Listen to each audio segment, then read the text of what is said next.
Hello and welcome back to Vampire the Masquerade Chapters. Tonight we are playing the Hecata Prologue Chapter 2, The Abyss Stares Back.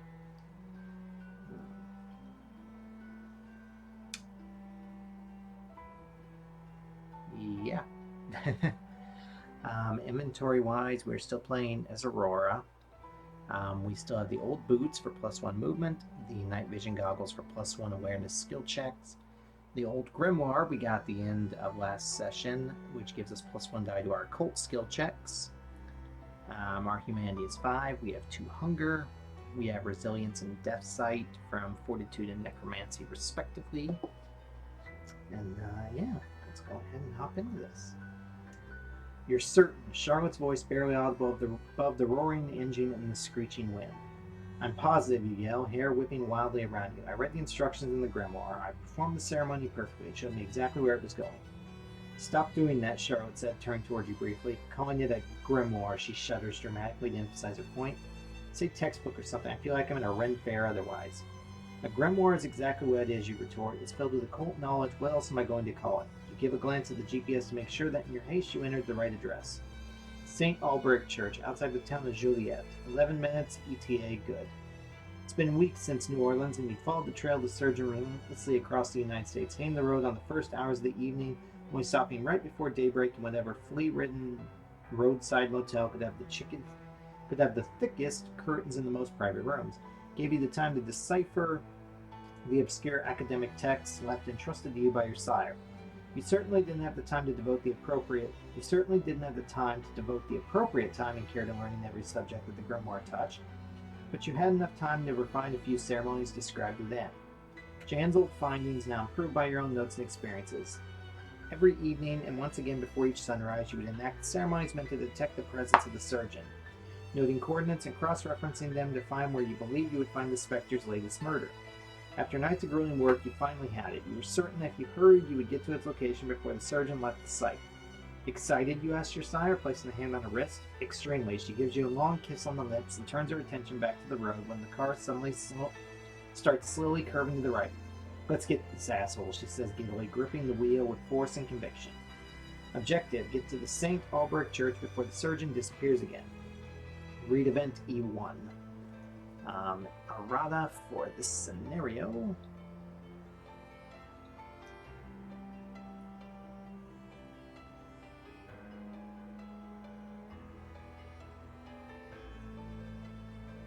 Here's cards.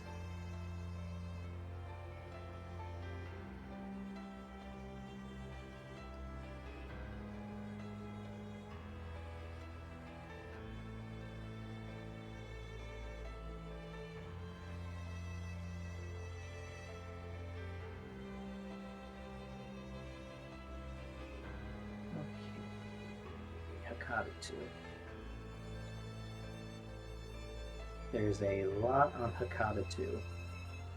So we'll just keep it open. We'll come back to the page as needed.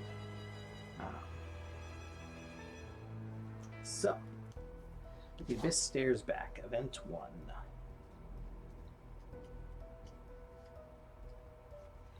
The crossroads. You stop your car in an otherwise empty street away from the boulevard that runs through the town.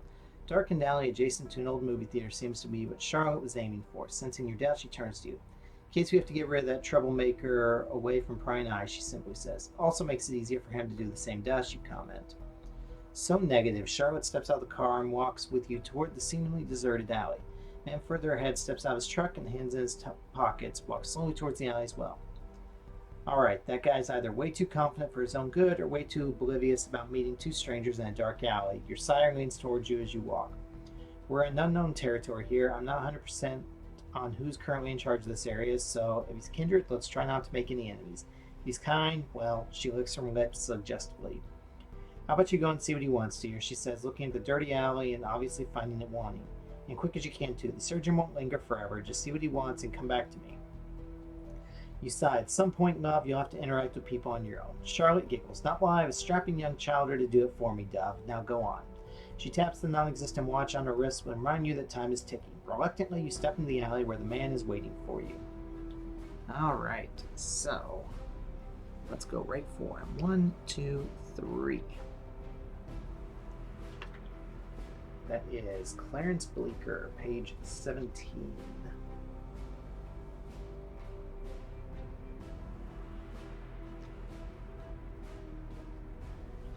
Stranger in the Night. Standing in the neon glow of the green theater sign above is a man dressed in simple working man clothes, standing relaxed in the gloom, thumbs in his pocket, looking over your direction. As you approach, he raises his head and gives you what seems to be an honest smile that somehow fails to be comforting. My sincere apologies for veering you off the road in such a manner. I hope I didn't startle you or depreciate your evening in any way, ma'am. You note the thinly veiled southern drawl. The name is Clarence Bleecker. Now, you and your friend over there seemed a bit lost, and since I'm rarely mistaken about such things, I thought I'd offer any assistance I could give, he says, stepping closer. Need any help in going to where you need to go, miss? We can say, yes. Do you know how to reach St. Albernacke Church? Read D2. No, we know exactly where we're going, thanks. You often stop people on the road to question them at night in a dirty alley. See anything problematic with that behavior? Go to D3. Or if you have aspects, which we don't.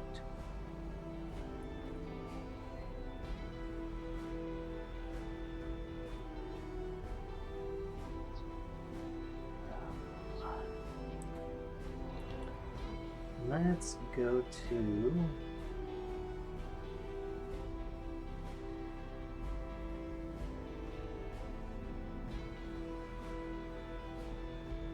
Let's go D3.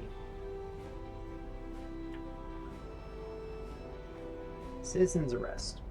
Clarence looks at you, visibly amused, pulls out a chrome vape pen from his pocket, draws on it silently for a few seconds, and breathes out a thick white cloud. Well, ma'am, sorry for the confusion. I tend to stop only those folks susceptible to creating more trouble where they go than not. I think we're both in agreement that you and your girlfriend there fall firmly into that category. Cavalier attitude he's given you is jarring enough on its own, but the sight of such a salt-of-the-earth-looking character using such modern kind toys seems even more unseemly. Obviously, he's very comfortable with the image he projects. Considering that Mr. LeBlanc's little nightly congregation is having enough trouble on their own, I wondered what would compel two young ladies to so desperately want to go to this specific church tonight of all nights. He seems aware of more than he lets on, and with the way he acts, it's possible you might be addressing a member of kindred society or something more dangerous. We can go to D7. You don't have time to waste, not when you're so close to the surgeon. To hell with the masquerade and doublespeak. Even if you're not certain who or what you're addressing, you explain the true reason for your presence here. Or we can go with caution remains advisable until you're certain. Not breaking the masquerade in the first interaction you have in this country would be a good thing. What exactly is happening in this church tonight, you ask? Let's go with D9. Not breaking the masquerade.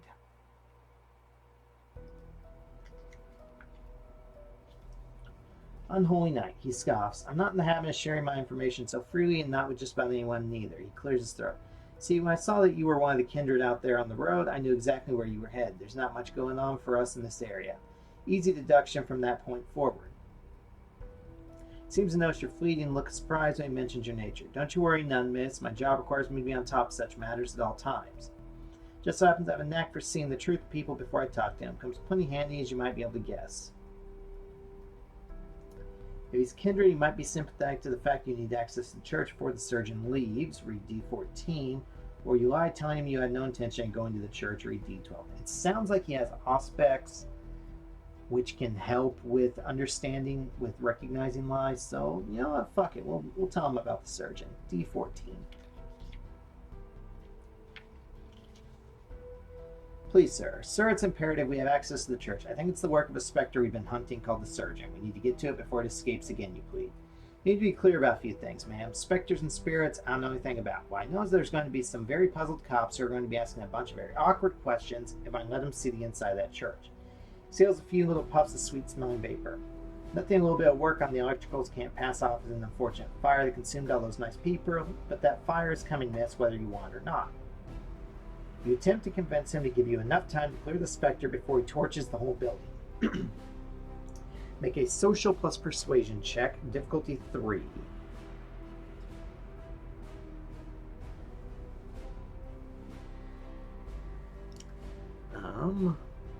So we've got 2 social and 2 successes on persuasion.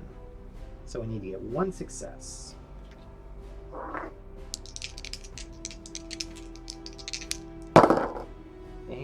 we got 3 successes and 1 skull, so the skull doesn't matter. So D19, which is one of the ones that's errated, so we'll get to the errata here at the end of this. Delaying tactics. We can't have fire while it's still there. It'll run away again only to recreate this little horror show elsewhere, and you'll have to deal with it again. Stay still. I figure you got a way to stop that from happening. I just need to get inside and deal with that asshole before you set fire to the church. A few minutes is all I need. He looks at you and your sire, right? Well, a few minutes is all I'd have to give you anywho, so if you don't want to finish your work with flames licking your heels, I suggest you follow me quickly. Don't think that just because you're inside the church, I won't set fire to it. The masquerade's more important than your ghost busting. You narrow your eyes. Spectre hunting, you correct him. Clarence grins. Whatever you say. Take clue token number 1. Clue 1. 3, that's 1. Clarence walks away from the alley, throws open the door of his truck, and sinks into the driver's seat. You know you have only a little time before he sets everything ablaze. You'll have to hurry.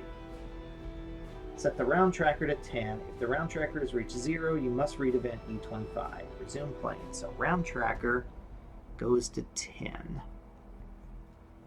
The errata. To follow the narrative, Clarence should be removed from the tile before you resume playing. At the following instruction, after the round tracker is set, remove the Clarence Bleecker NPC from the tile.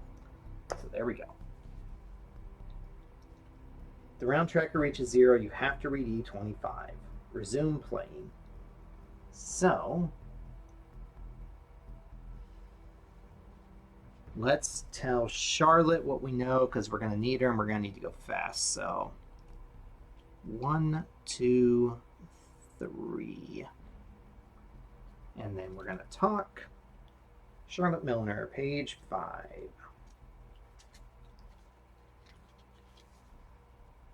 Anticipation. Charlotte seems to have a semi-palpable nervous energy emanating from her. This is an errata. It says in the book, if you have clue tokens 1 and 2, you must read D3. The errata says you do not need both of them, only either one. Changing instructions to if you have 1 or 2. Otherwise, read D2. So we do have token 1, so we'll read D3. Eyes on the prize. Right, you say, walking over to Charlotte. The man over there is Clarence Bleecker, a sweeper for the local anarchs. He's going to burn St. Alberic in a few minutes, so let's get going. Charlotte's eyes go wide with surprise before narrowing again with Clarence. Why didn't you kill him? Then we can't even fuck this up for us. You can see she's visibly getting upset and interrupt her. It's fine, love. We'll have a bit of time before he destroys the evidence and allows the surgeon to escape. For now, it's just follow him there. Charlotte takes a second to process the information and nods slowly. All right, I can work with that. Let's get back to the car, she says. Good work, Dove, she says, almost as an afterthought. You smile. This is about as good as it gets. If it's active, remove the round tracker and read event E10. So I guess we got rid of the round tracker. E10.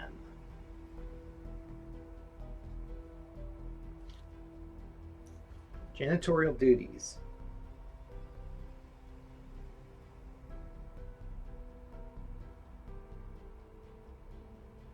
Wait.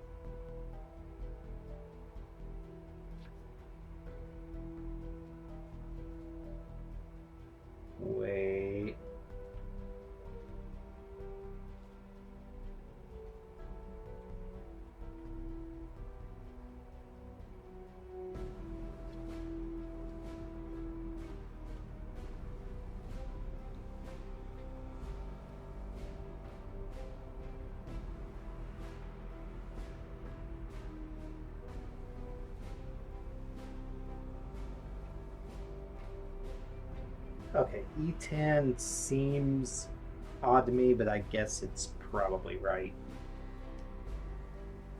So, a short time later, you stand atop the body of Clarence Bleecker. His cadaverous appearance shows all the typical signs of a vampire that's entered torpor.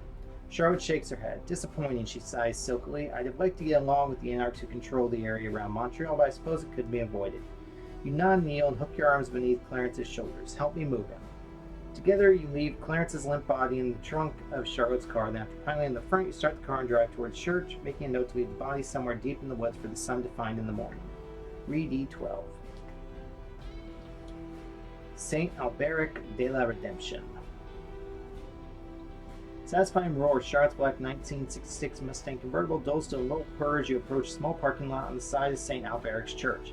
Find an empty space in between a minivan and an old sedan. Multicolored lights spilling from the church's old stained glass windows are the only light illuminating the lot once your headlights go off. Charlotte tosses you the keys to the Lincoln. No pockets, you keep them, she says before you both step out. Building's definitely seen better years, white paint peeling from the cheap aluminum siding, rusted rain gutters hanging precariously from the roof. You direct your steps towards the front entrance, even though you can see lights inside, the silence hanging heavy around the building is disquieting. Charlotte says nothing as you walk around the old building, but her excited anticipation is evident, and you can't help but feel nervous as you approach stairs. You mentally review the steps and particulars of the ceremony you devised to trap the surgeon in this building, hoping you didn't overlook a crucial part of the design. You have clue token number 1, you must read E14, which we do.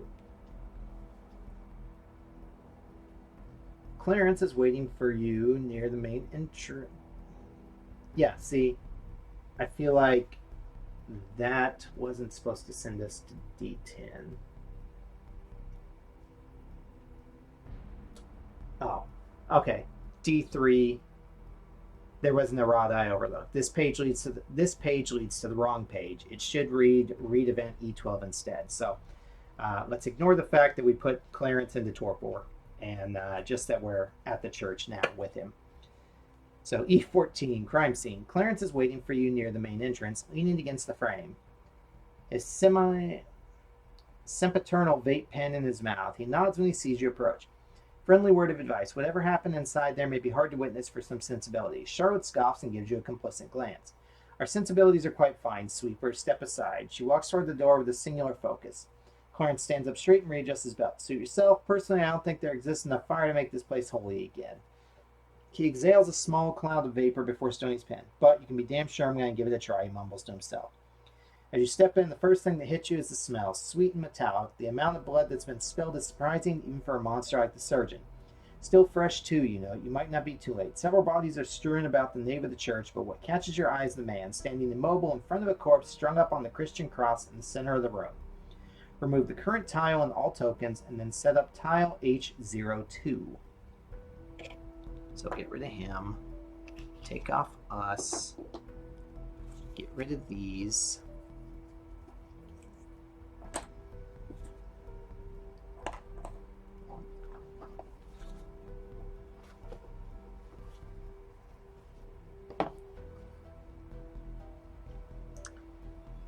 E18.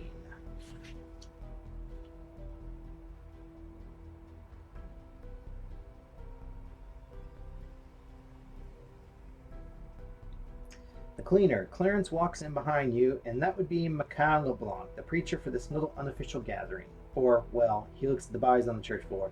If there's any left, that is. He shrugs. Man's been like that for the last few minutes, probably hears us right now and still doesn't make a peep. Maybe it's shock, maybe it's fear, but to be honest, I don't really care.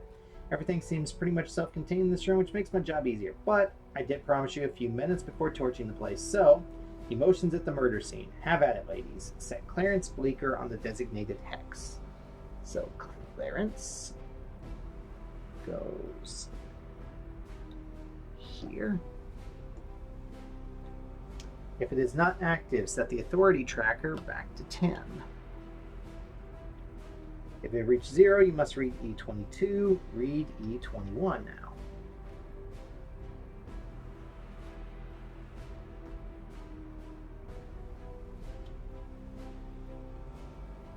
Setup. Set the action token 1 and investigation area token 1.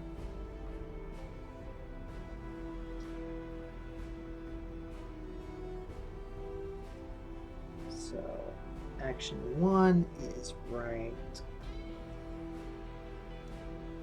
here.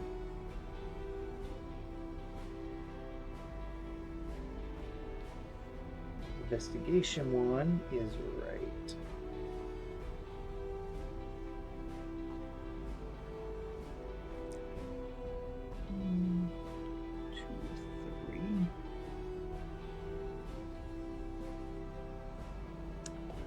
we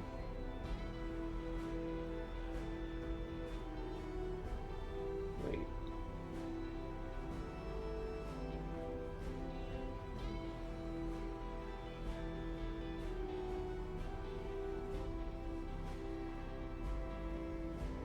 Oh, okay. So we go right here. And Charlotte goes right there.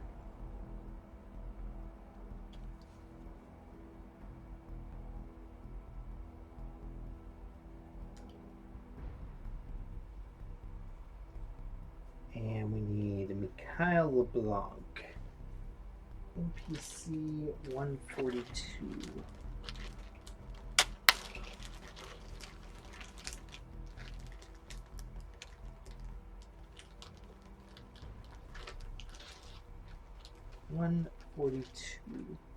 We're just gonna take this.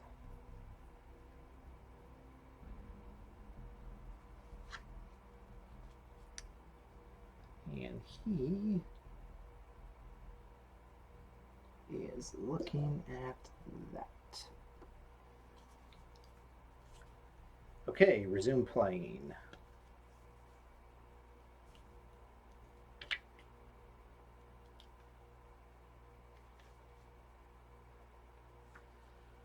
So we can talk to him, and we got those 2 investigation spots.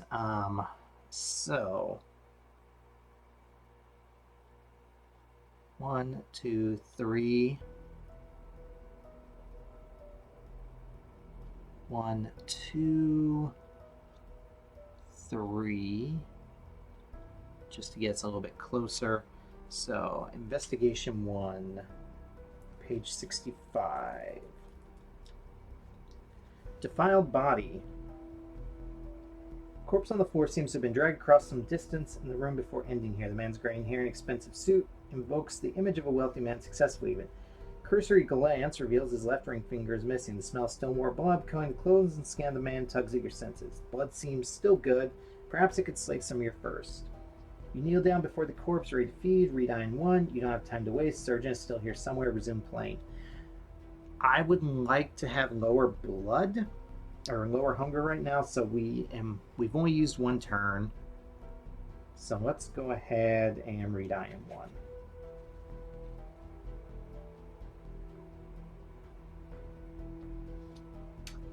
If it is active, decrease the authority tracker by 1, as expected. Sinking your fangs in the waxy flesh, you begin suckling, attempting to draw up the precious blood that might still be in the man's dead veins. Your effort is rewarded with relatively warm vitae that you swallow hungrily. Reduce your hunger by 1. So we're down to 1. If the Mikhail LeBlanc NPC is on the tile, you must read IN 2.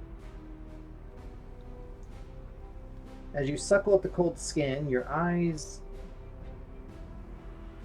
Make sure that real quick. Yep. You sense eyes on you. You turn around and see the stare of revulsion and hatred the young survivor is giving you, your teeth still dripping red with rich blood. What the hell are you? What are you doing to him? He screams. You've been caught red-handed, and you know that in these moments there's no point denying what they saw. Having a little drink, you say innocently, as you wipe your blood-stained lips and rise up to your full height, smiling at him. The young man is in utter panic and grabs the nearest blood-stained cross and brandishes it inches from your face. You fiend, you absolute monster, you're a devil, the same as the thing that did all this. You smirk. Oh, honey, I'm much worse than the thing that did this. As you walk over to him, well intent on ripping that cross of his and stabbing him in the heart with it, you feel a strange sensation that only grows the closer you move to it. If you have Fortitude level 1, which we do, using your supernatural resilience, you fire the mounting assault on your essence and walk up to end him. Yeah, let's go ahead and do that. Otherwise, you advance despite the strange sensation that keeps growing sharper and more unpleasant as you close the distance. Yeah, we're going to read IN 4. Defiled body. If it's active, decrease the authority tracker by 1. So we're to 7. Feeling supernatural pain well up inside you, you call your blood to shield you against whatever this is. Make a rouse check. And we're hungrier again. Easy come, easy go. Feel your blood thicken and infuse your muscles and flesh as the pain you were feeling fades away. You grin hungrily as you continue moving closer, each step adding to the mounting terror in the man's voice as he attempts to abjure the evil that you are. But there is no litany, no magic phrase, and certainly no prayer that can stop you. You grab his throat, squeezing so the words of his God turn to whimpered croaks. He claws at your hands, attempting to hurt you enough that you'll have to loosen your grip, but his nails break and glide harmlessly against your reinforced skin. You smirk as his movements grow slower, weaker, and then they stop. You toss the limp body to the side, the head of the man hanging nearby pew violently as you go back to the body to finish your feast. However, the blood seems to have cooled somewhat enough to turn the vitae tasteless and bland. Take the composed number 13 effect card. Composed.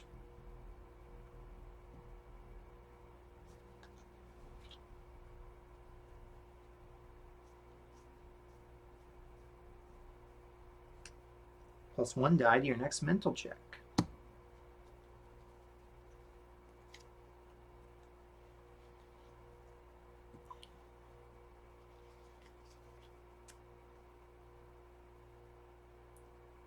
Remove the Mikhail LeBlanc NPC from the tile.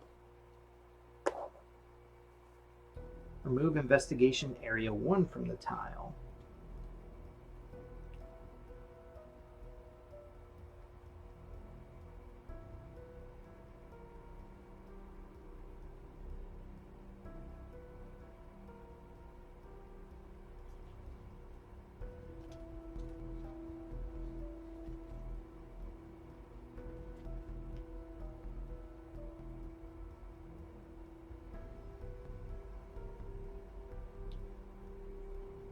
Oh, shit.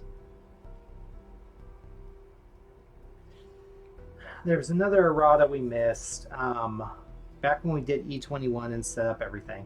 Instruction is missing. Before resume playing, and if Clarence Bleecker is on the tile, you must read Clarence Bleecker dialogue, page D23.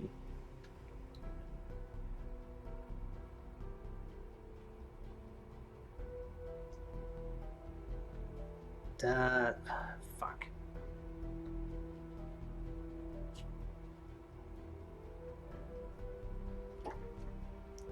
Well, this gets removed. I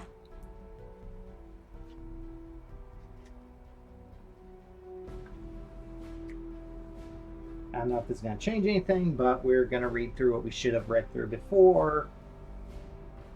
So, sorry about that. Not what I signed up for. D23. Clarence regards the scene, laying out a low whistle with the number of bodies in apparent abandon which they've been massacred. Slips his vape pen into a pocket. Let's hope they found their god before they all got dismembered, he remarks. You're saying your spirit did all this? Seems a little overwhelmed, scratches the back of his head almost mechanically. It's artistic, I gotta say. They definitely take pride in their work, but I don't know what the hell I signed up to help with here. We can explain the difference between specters and spirits and what normally affects them. Read D24. Or we can tell him that his mere presence and the moral support he's provided are already assets to you, as is the fact he hasn't immediately set everything on fire.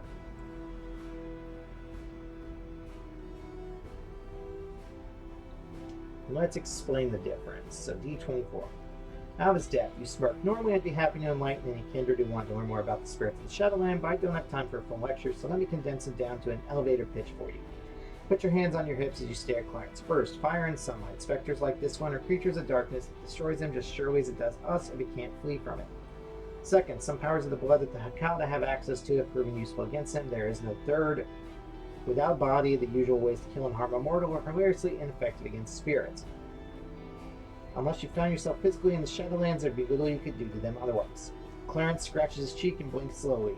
All right, then riddle me this, miss. What exactly do you expect me to do against creatures such as this? I've shown some aptitude with a hunting rifle, as well as some artistic prowess and pretty proud with a knife, both of which you've just explained to be useless in this particular problem.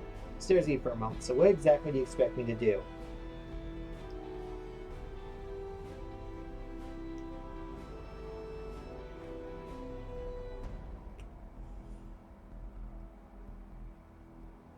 So we can do, there's no need to be coy. You ask him to stand around. Perhaps Surgeon will be drawn to him and attack him instead of you by going to D26.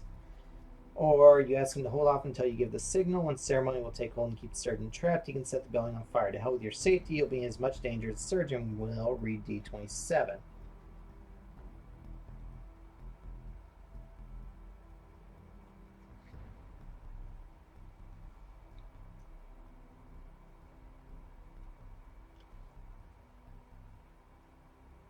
So we can do, there's no need to be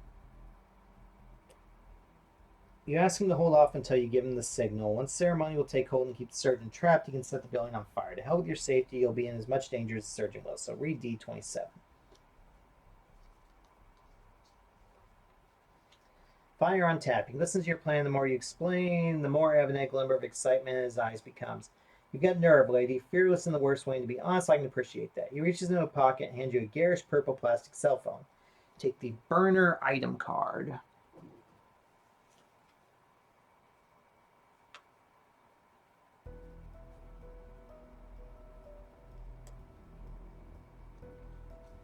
Discard at the end of this chapter.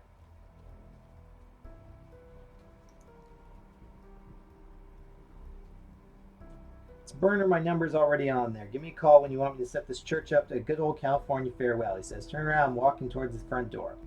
Remove the authority tracker and the Clarence Bleecker NPC from the tile. So, basically, that just came down to we got to get rid of the authority tracker, so not much else changed. Anyway, so 1, 2, 3. Action token number 1, page 75. Shock value. Christian cross that stood behind the altar has been defiled. The body of one of the members of the congregation disemboweled and then strung up on it, head lolling and arms swayed in a parody of his faith. Clearly the surgeon has done more than murder. This is gratuitous, perverse. Everything has been perfectly arranged to evoke horror and despair in mortals. Normally something like this would be a good thing for you. The energy necessary for a spectre to affect the real world with such force and precision is immense and would generally need the spectre weakened. However, nothing among this grisly tableau seems to suggest the presence of an exhausted spectre. Instead, your intuition tells you that for one reason or another, the opposite is true. You attempt to observe the altar and understand why the surgeon still has so much power after expending so much in this effort. Make a mental plus occult check, difficulty 4, or you leave the altar alone. You see enough of the surgeon's work to know you shouldn't waste time on yet another example of its depravity. Well, we don't really have anything else we can do on the table, so difficulty 4, we've got 3 automatic successes, 4 from our third eye. We've got 3 dice, and we get a free 4th one from our composed. So we've already got the successes we need. And 7 total. Read E3.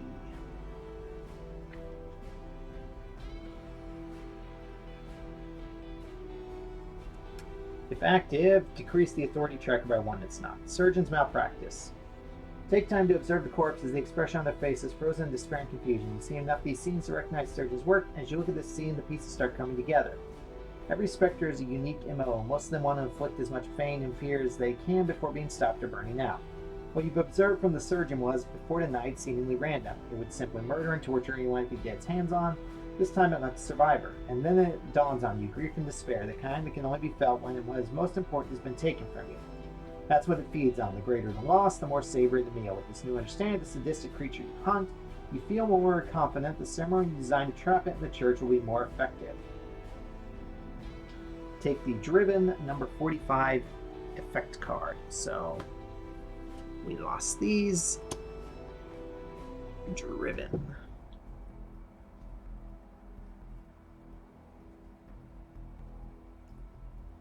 Discard to decrease your willpower tracker by 1. So that's helpful if we need to use our willpower for anything. Which I'm sure we will. If you have Oblivion Necromancy level 1, animate the corpse on the cross to draw the surgeon's ire. Otherwise, remove action token number 1 from the tile and resume playing. Well, the only thing left on the tile is that, so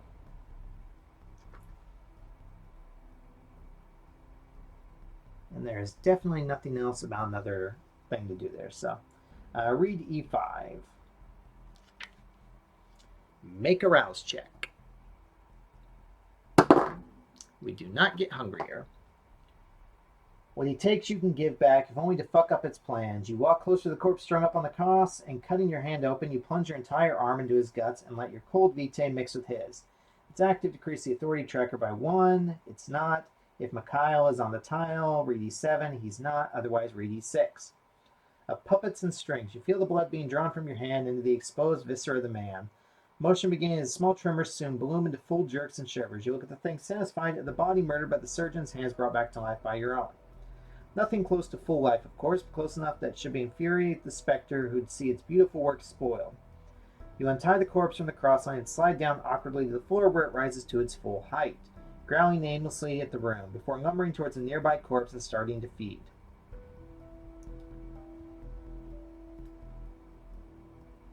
Remove action token number 1 from the tile.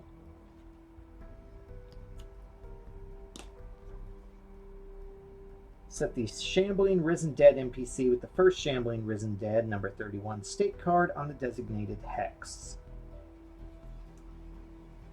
The Shambling Risen Dead NPC joins you as a chapter ally.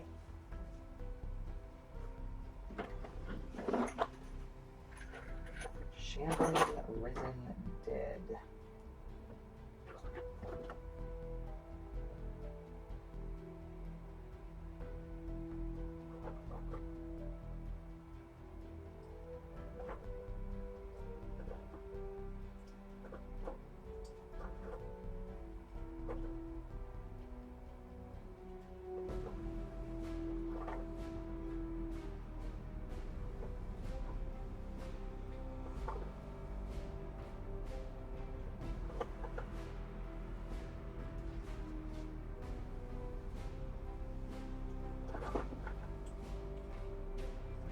Somewhere here is Zombie Token.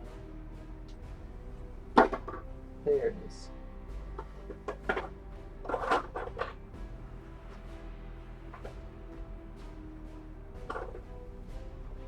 And stake card 31.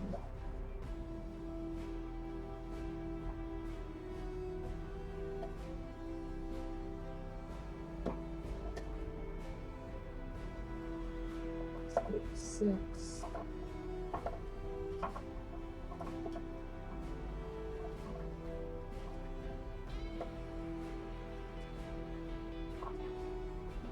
First Shambling Risen Dead. And he gets to be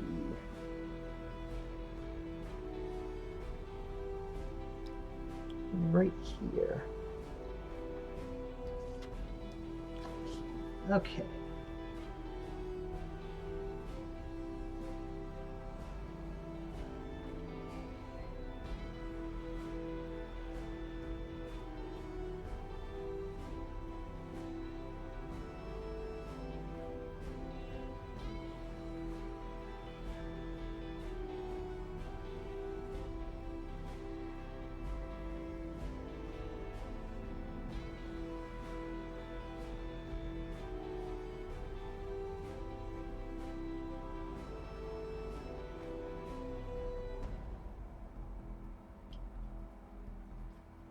Okay.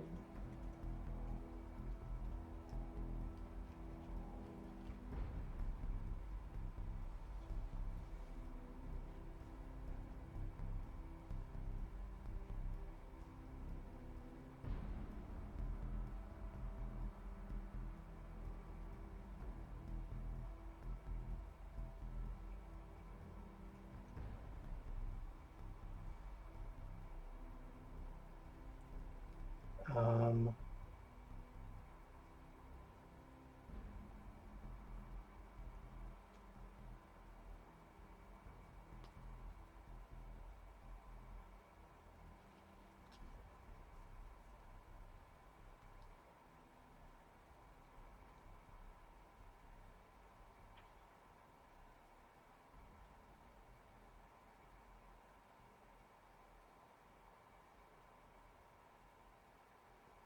that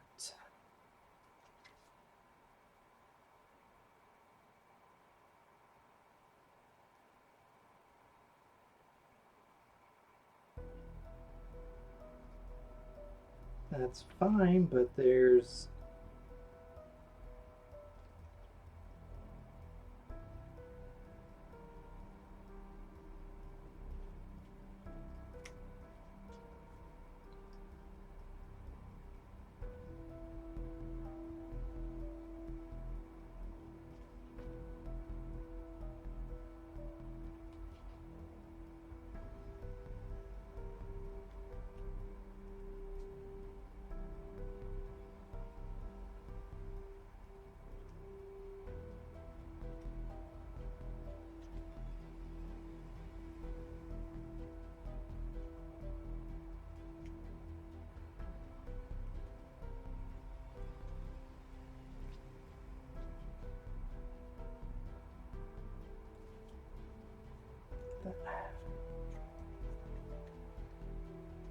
So it doesn't say how to continue.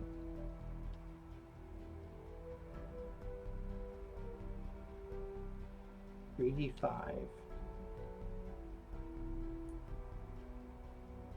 Well, Kyle's not on the table, so we read d6.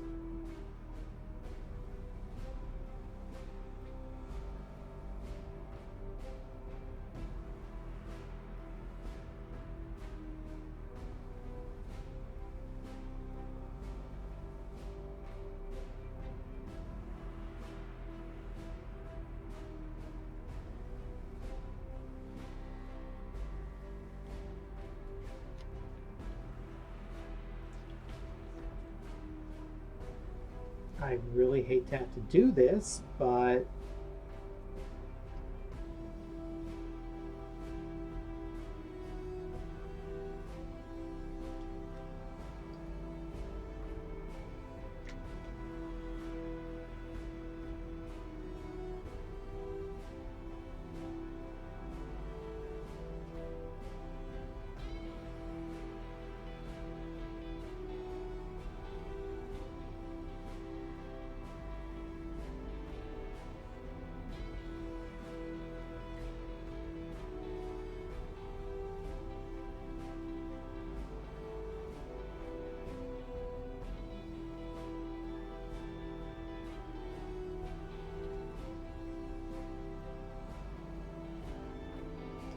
so I'm guessing, because I don't see anywhere else that says to go to E11, but E11 appears to be where you actually get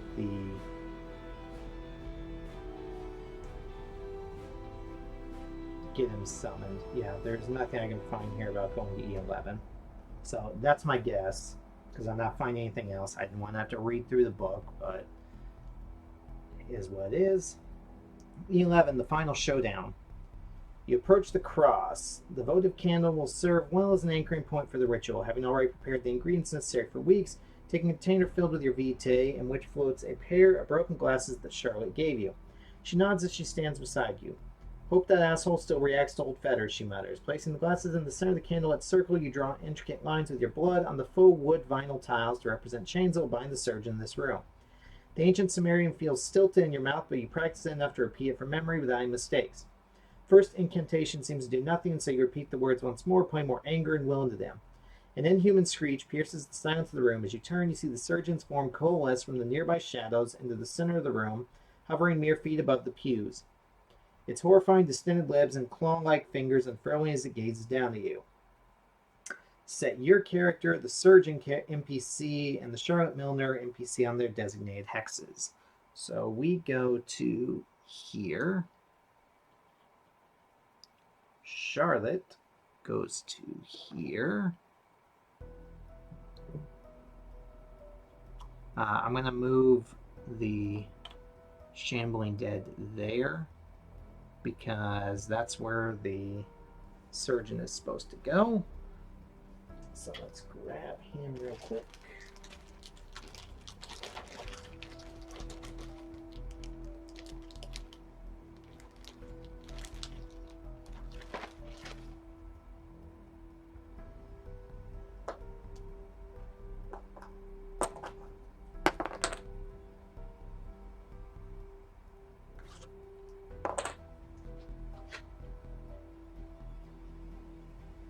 He is supposed to be directly opposite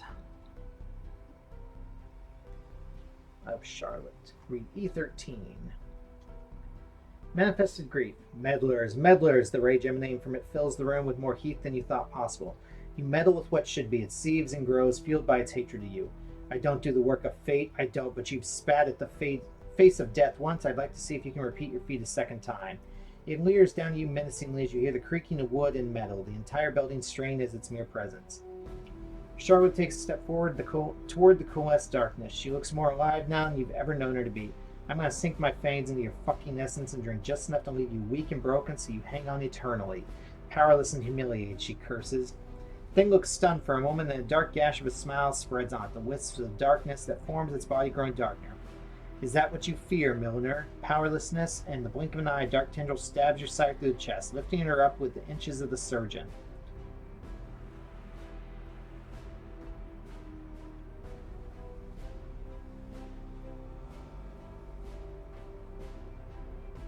If you have the burner item card, call the only number in the cheap phone's contact list. Read E17.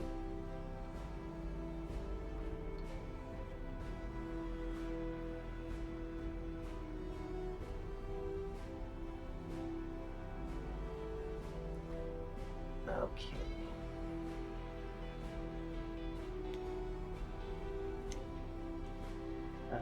E17. Or you can mentally go through the significant library of knowledge you've accumulated for anything that could help in this moment.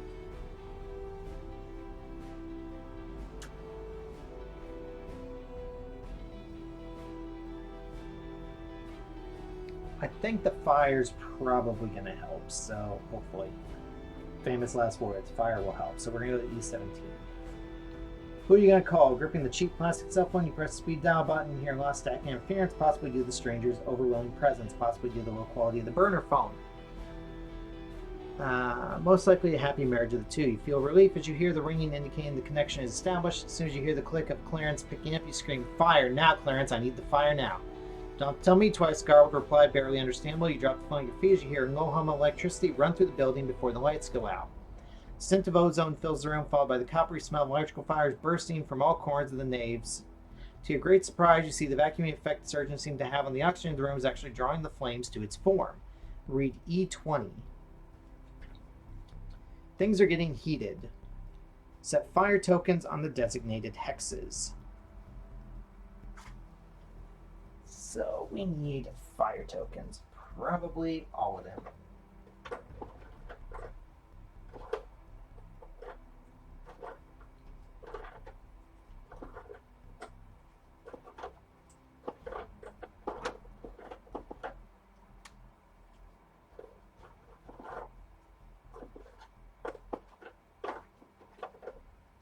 For the moment, we'll settle for these ones. Okay, so one goes here.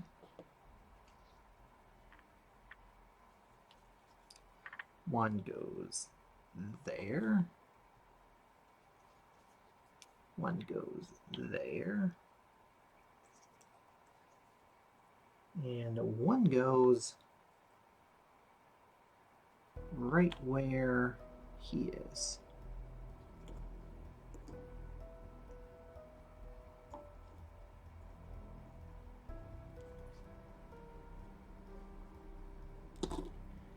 Okay, you mentally go through the significant library knowledge you've accumulated, see if there's anything you'd know that could help in this moment, or you don't know if the flames are sufficient to weaken the spectre enough to allow for a frontal assault, but your siren liver's in danger, you lunge out to defend her. We're going to go for the make a mental physical check difficulty 4, which again, we've got 4 dice to roll, and we've got 3 successes already. So we only need 1 more success to make this work. And that's, ooh, that is beautiful.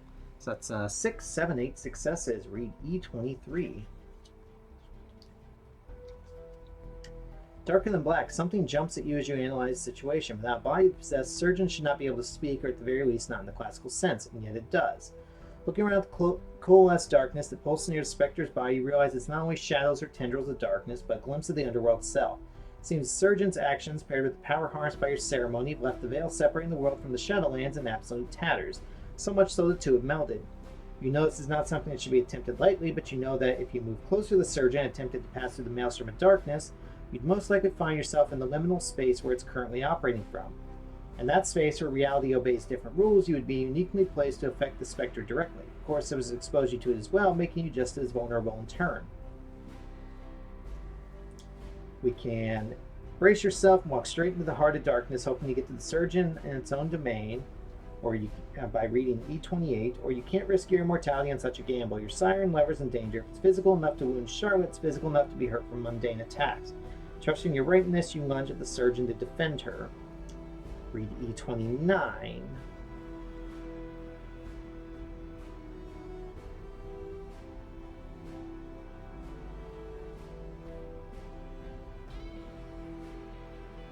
Let's go into the Shadowlands. So E28.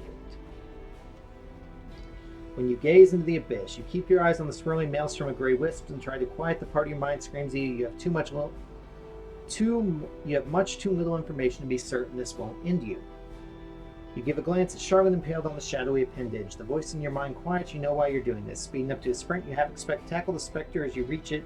The closer you move to it, the less space each step allows you to traverse. Similar to the effects one might feel trying to move in a dream, Paradox of Infinity is contained between 0 and 1. You've often peered behind the veil to see traces of the otherworldly entities in a given place, but stepping through it, even in the shallow liminal space that creates your reality, is unsettling at best and maddening at worst. This time you don't only see, you feel. The blood of the surgeon's victims dripping on the walls don't just wail at you, they push their pain and anguish inside your mind, forcing you to receive maddening glimpses of their demise. The cacophony of voices, sensations, and emotions confuses and disorients you. Increase your willpower tracker by 1. Surgeon, appearing much more tangible now, you stand beyond the veil, stands in stark contrast. Charlotte's now wispy and translucent form. It's formed and wrapped in webs of gray, chained it to the church. Read E31. Moment in time. Your movements are slow and imprecise. In this domain, your body feels cumbersome and unnecessary, frustration mounting with each of your movements. Here's a place of emotions and thoughts, not actions. Thoughts you have plenty of, but emotions, you haven't felt them as vividly since Charlotte pulled you bloody and inert from that movie set. As the years pass, they've only felt fainter. The relationship between Charlotte and you have not been easy, sometimes cold business partnerships, sometimes tender, always manipulative, and often rotating fluidly between who is the teacher and who is the student. It's been frustrating, toxic, needy, and insane. Times you feel you'd gladly die all over again for it, others you would give anything to throw her head into the Hudson. But it's been the only stable thing you've known to be able to count on. When it ends, it'll end on your terms. You won't have it ripped from you, not by the surgeon, not by anyone. Make a mental plus insight check, difficulty 3. So we have 1 insight, and we've got 4. No, we got 3 dice to work with. Because this is just straight mental, and we need 2 more successes.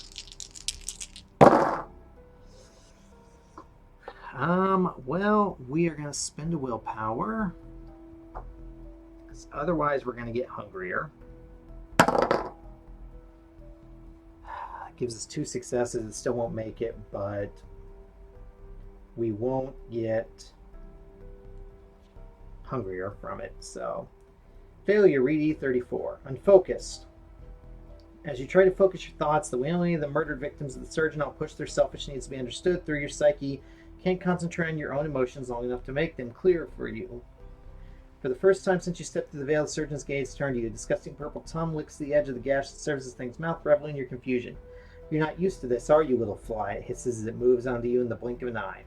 You're out of your element, Aurora. Admirable. Tragically admirable. I will enjoy seeing what it is that makes you, you. The surgeon's voice devolves into a rumble as it unfolds its body in a mounting mass of clawed limbs. Terror grips at you as they clutch you, lifting you off the ground, dragging you through the writhing mass of their body. Read E41. Sidario Refraction. Darkness engulfs you and your senses shut down. The wailing echoes of the bleeding walls fade as you hear skittering in your mind. Clawed fingers rummaging through your brain, kind of observing memories and secrets. Luxuriating them as your most intimate, darkest, most well-kept secrets are taken from you for the surgeon to enjoy. Time loses all meaning. There's only pain in the surgeon's claws breaking you apart and putting you back together. Your head is a mess of cuts and blood. Your trembling arms barely have the strength to allow you to sit up. You look around dumbfounded, almost expecting this to be a memory as well. You barely remember what it feels like to have real experiences anymore. You hear the screams of Charlotte still impaled on the surgeon's tendril. You blink as you realize this is still happening. Fill your willpower tracker. You now suffer from the fatigue condition. When light returns to you, it comes back with new pain as you're hurled through the church like a rag doll. Take 2 damage. Well, fuck. Able to understand how this can be, you stand up, despite your confusion with great effort. Perhaps it's a trick or a new torture, but there's some chance you have not truly spent centuries as a surgeon's tortured pet. You can still save your sire. You'll take it. Read E29. Seeing your sire strung up in the air, struggling, you lunge at the surgeon savagely.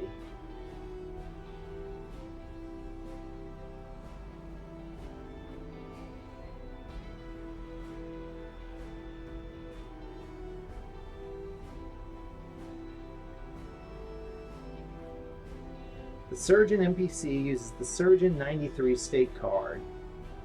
There's an errata. If you had Clarence join you previously, which we didn't, then he would help out in this fight. But he's not here. We are halfway fucking dead.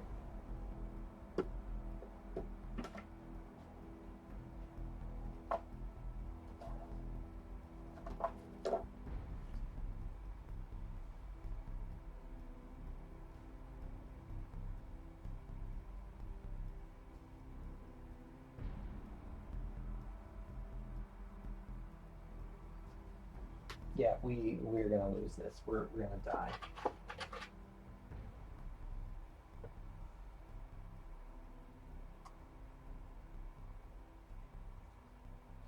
It uses the human deck apparently.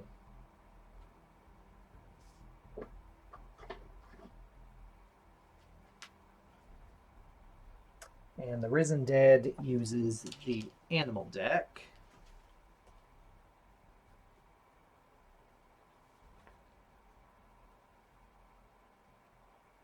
And we don't get to have Charlotte as an ally.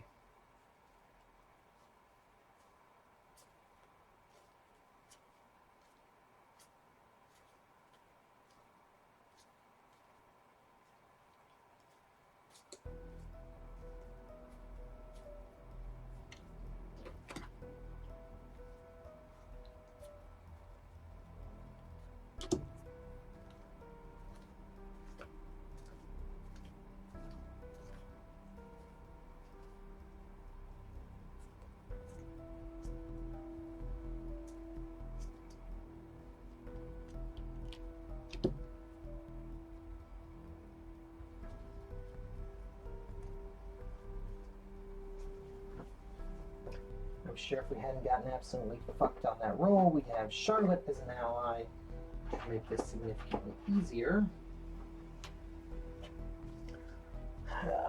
So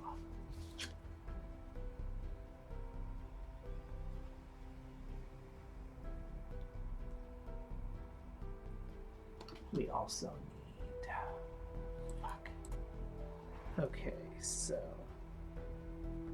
this is going to represent us. We go on 2. Our Risen Dead is going to be 3. It goes on 1. He's going to be 2. He goes on 2. So...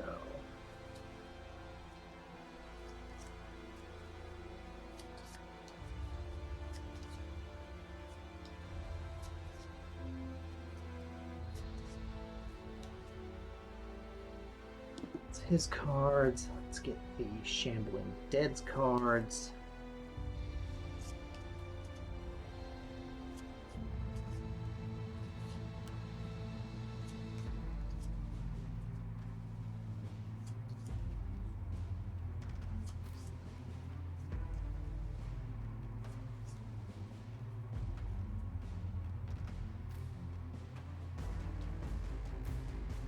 Shambling Dead's cards. We only get 4 cards.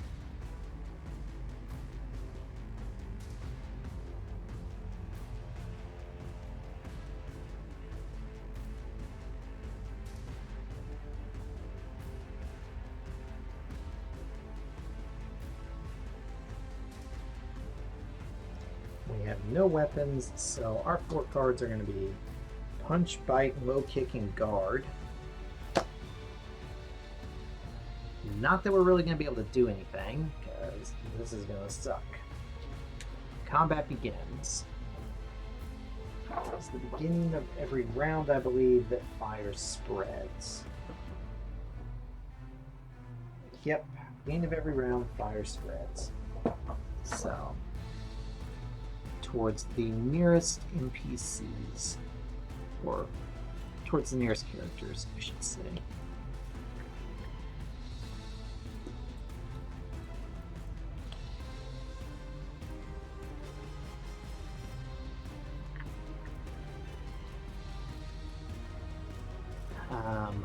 Okay. So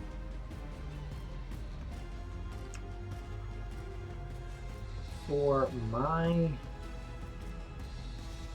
first thing, it's not facing me, so it won't be able to attack me yet. 1, 2, 3. I'm gonna get behind it.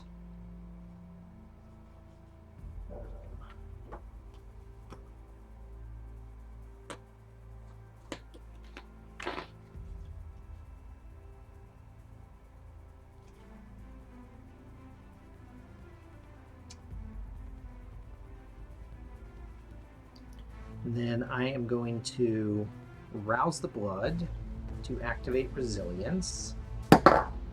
Awesome, we don't get hungrier.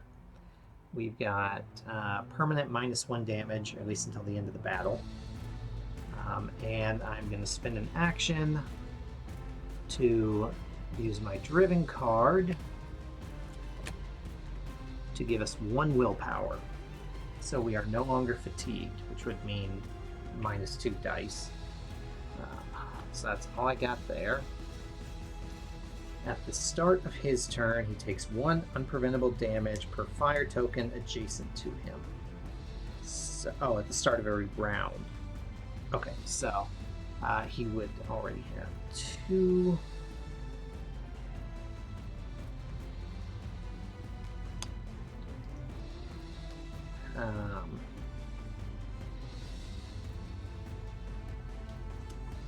Shambling Dead, he is going to kick. Target with highest initiative, so he's going to kick at me. Awesome. Doing +1 damage. So he gets to do 2 damage. And I've got 1 resistance, so I take 1 damage. So that's what he does. And I guess he's turned around to face me now, which will actually work out to my benefit because it's going to mean that now that's the Shambling Undead's turn. It is doing special 1, Rotten Bite. Powerful bite to the arms and leaves teeth in your flesh. Does +1 damage, so it does 2 damage. It's behind it, so it does 3 damage. He's got 2 resistance, so he takes 1 more damage. We need 4 more damage to beat the surgeon. Okay, makes it top of the round. The fire is going to spread.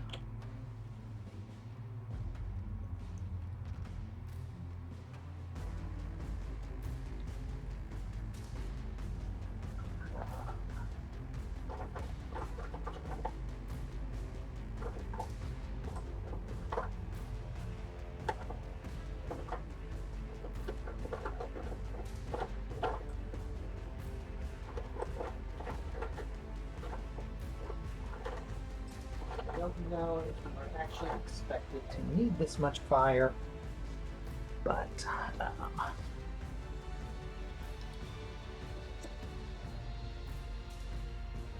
guess it would go towards the Shambling Undead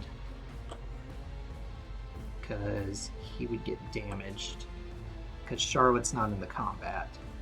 And then this. So, Shambling Undead takes a damage. Or is it 2 damage?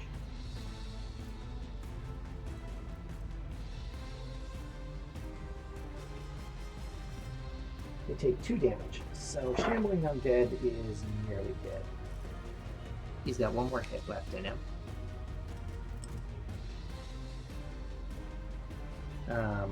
But he's going to take, the surgeon's going to take 1, 2, 3. 1, 2, 3. So 1 more hit will defeat him. So I can't do a lot for combat, but I'm going to do what I can. First, I'm going to rouse the blood to heal. We don't get hungrier, and heals do...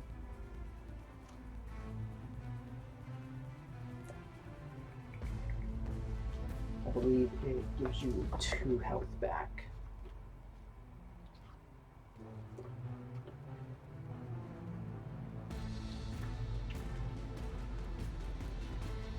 Yep, I'm ended up to 2 points of damage. Okay, awesome. We're back to 1. And then I am going to use...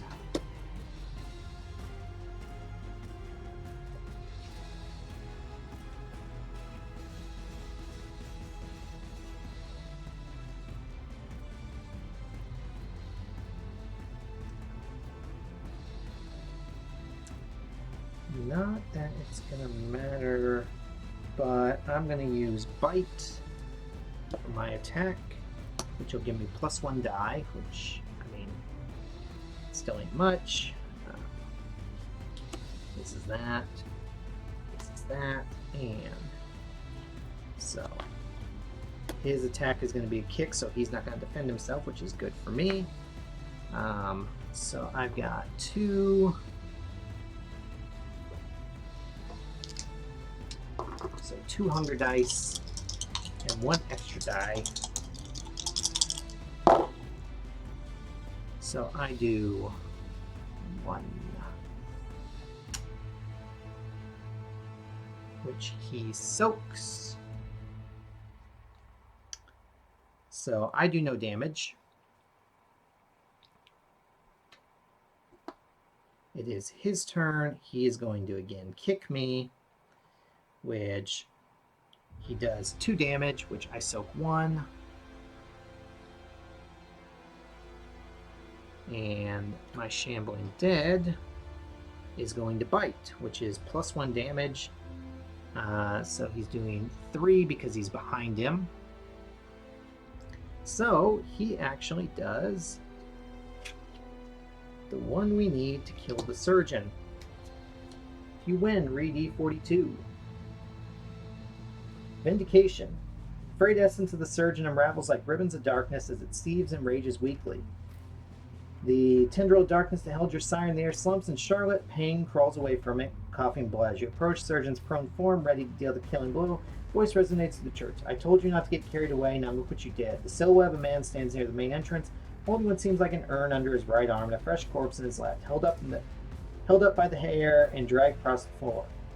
The spectre turns its head towards the voice like a scolded dog to his master. You went off track, got the attention of a few annoyances, and didn't make the rendezvous. Voicing me to call him all the way here to get you. The deep voice scoffs. And just in time, too, it seems.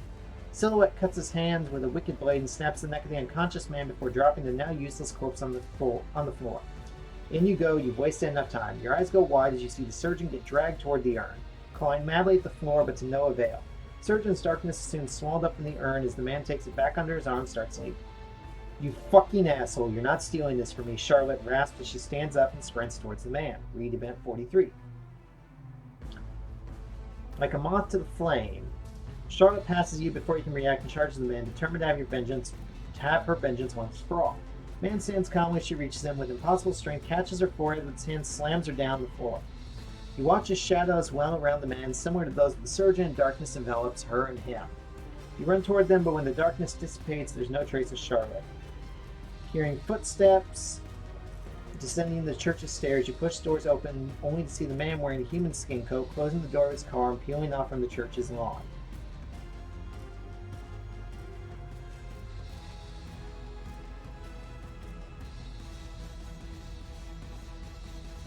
If Clarence is on the tile, which he's not, you must read E44. So you can read the conclusion on the back of the narrative page. That was close.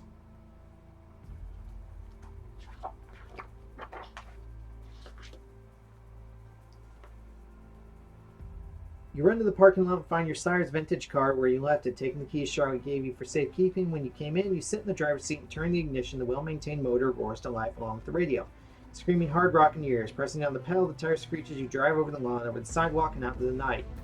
Your eyes are misty with blood tears that you wipe away. You resolve harder than ever as you tail the lights of the man's car from the distance. keeping your ears off to mask your presence. Gripping the leather of the wheel harder, you try to make sense of it all. Who was that man? Was the surgeon truly working for him? What happened to Charlotte? You grit your teeth and keep your eye on your new quarry. If you learn anything from your time with Charlotte, it's tenacity. You have no intention of stopping until this man explains himself to you with his dying breath. You see road signs from Montreal pass you by. The night's still young. You swear to yourself that by dawn you will have your answers and his heart in your hands. You smile ferociously. You're hungry, you're in pain, you have your prey clearly in your sights. No more excuses. Tonight you hunt to kill. Reward, gain 2 XP. And you may return to the main storyline. Okay, so I think that was the most broken storyline that we've seen in the game. A lot of errata, obviously, and we found that section that I was completely stuck at until I went through the entire book to find how to get around it.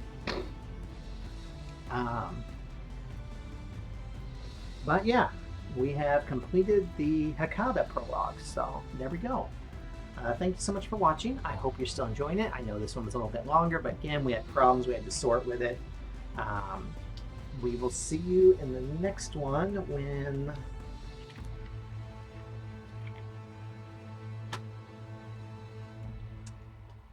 might go back to the main story. I'm not 100% sure yet, but we'll figure it out. So thank you so much for watching. We will see you next time. Bye-bye.